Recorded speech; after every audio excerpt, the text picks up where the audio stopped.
Sino dito ginawa na to nung high school? Aminin. Mga besh, eto na naman tayo sa ganda at galing daily. Usapang tigyawat tayo ngayon. Yung mga malalaking sumisibol sa noo na parang may sariling zip code. Siyempre, lagi nating naririnig, "Girl, lagyan mo lang ng toothpaste. Mawawala yan." Pero teka, effective ba talaga to o urban legend lang na kasing luma ng Friendster? So mga besh, ang toothpaste ay gawa sa mga sangkap tulad ng baking soda, hydrogen peroxide, menthol, fluoride at alcohol. Kaya pag nilagay mo sa tigyawat, yes, may drying effect siya kasi tinatanggal ng mga ito ang moisture ng balat. Kaya minsan, parang effective. Pero ang tanong, mga besh, temporary lang ba yan o pangmatagalan? Sabi ng mga dermatologist, hindi talaga ginawa ang toothpaste para sa balat. Pangtanangipin siya, hindi pang pimple. At dahil may fluoride at whitening agents, pwede itong magdulot ng pamumula, irritation at peklat. So kung ang tigyawat mo maliit lang kanina, baka bukas. May crater ka na, Mars.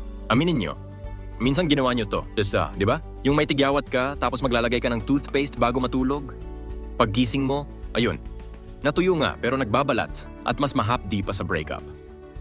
Yung toothpaste na akala mo healing, naging peeling. Kaya mga besh, hindi lahat ng viral hacks sa TikTok ay dapat tularan. Kung gusto mo talaga ng mabilis na solusyon, eto mga legit tips mula sa mga experts.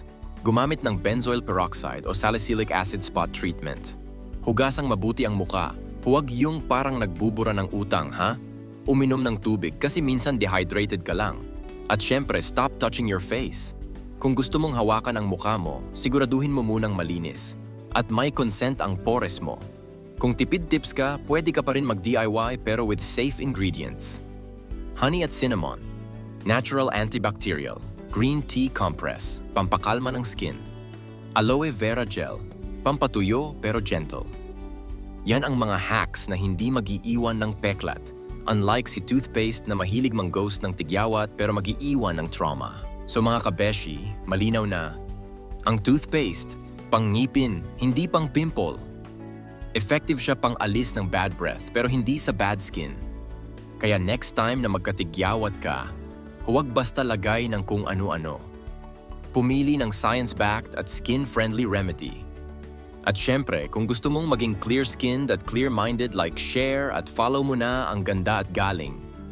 Kasi dito hindi lang tayo nagpapaganda, natututo at natatawa pa. Comment guilty kung nasubukan mo na to.